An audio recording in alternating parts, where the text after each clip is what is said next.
You know, we just went into court, in the federal district court in Austin, Texas, demanding that the astronauts do not proceed to attempt to fly missions as missionaries in outer space and to read the Bible and to recite prayers.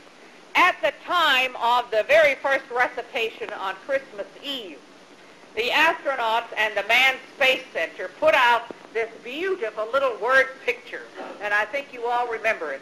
They said, as that spaceship swung around the dark side of the moon and started to come back towards the Earth, the astronauts were overwhelmed by a spontaneous manifestation of religious awe, at which time they started to recite the Genesis.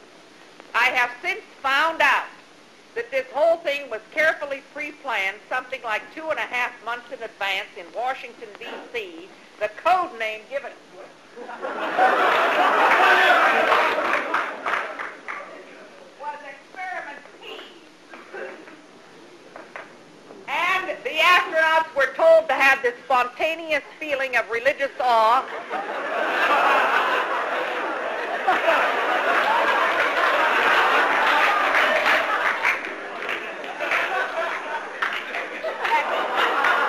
At 7:31 p.m. plus 10 seconds, and it was printed onto the flight plan.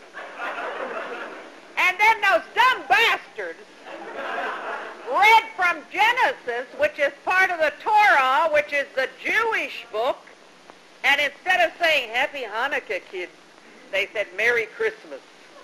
I mean, how dumb can you get? They should have been reading from the New Testament if they were going to do that, because after all, the Jews are still waiting for the Messiah.